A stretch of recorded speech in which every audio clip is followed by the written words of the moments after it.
Marijuana. The word alone immediately brings several images to mind.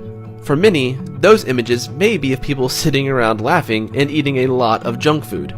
For others, it may mean relaxation and peace. For patients with HIV, marijuana may bring something else to mind. Hope. Because as it turns out, marijuana may be an effective way to reduce the mental decline many HIV patients suffer. In order to understand how this could be true, we first need to understand how HIV affects the body, and more specifically, the brain. The human immunodeficiency virus, more commonly known as HIV, is an incredibly effective virus. It enters the bloodstream through other bodily fluids, and once there, it begins its attack. It assaults several types of cells, but the most predominant attack is on the body's T cells. These cells are lymphocytes, which are a type of white blood cells. T cells are crucial players in our immune system, and different T cells have different jobs. Some are like strategists who send defense orders to the rest of your immune system in the form of chemical instructions. Other T cells are fighters who recognize and kill infected cells. You also have T cells which act like medics who work with other cells in your body to produce antibodies. No matter the role, every T cell in your body plays a crucial role in maintaining your health. But remember, HIV is incredibly effective. The virus is covered in glycoproteins which rapidly mutate, eventually causing your T cells to not recognize the virus at all. Once this happens, the virus begins to attach itself to your T cells and embed its genetic information into them.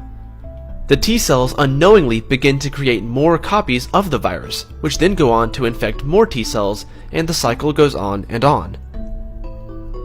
Now, you may be asking yourself what all of this has to do with your brain. Over time, HIV begins to affect your brain in a variety of ways. Because HIV weakens your immune system, your brain is also more vulnerable to infections. When this happens, some medications aren't able to effectively treat the brain because of the complicated blood-brain barrier medication must get through. And of course, if you have HIV, you are also more prone to depression and high levels of anxiety. Over long periods of time, these can also cause your mental abilities to decline. Perhaps the most significant impact HIV has on your brain is through the chronic inflammation it causes throughout the body. Even when medicated, the body experiences low but steady amounts of inflammation. This inflammation can damage the cells which make up the nervous system and cause your brain to not act in the ways that it should. The effects can vary, ranging from mood swings to issues of memory, thinking, and even physical coordination.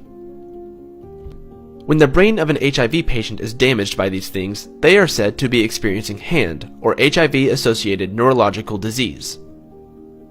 One study reported that nearly 50% of participants were diagnosed with HAND, while other, smaller studies have reported different numbers. As I said earlier, treating these issues can be very difficult. This is where marijuana comes in. THC is a compound in marijuana that has been shown to be effective in slowing the rate at which mental functionality declines over time as a result of HIV. It is believed that this effectiveness could be because the THC acts as an anti-inflammatory agent, countering the inflammation that typically occurs in HIV patients. Researchers sampled blood from 40 HIV patients and found that the patients who smoked marijuana had far fewer inflammatory cells than those who did not smoke, even rivaling the numbers of healthy people who aren't infected with HIV at all. For some people, marijuana is also known to help with the depression and anxiety that can often accompany HIV.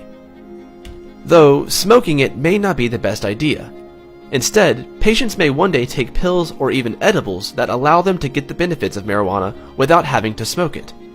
It isn't a secret that marijuana has seen wide medical use. For HIV patients, this discovery could be especially relieving.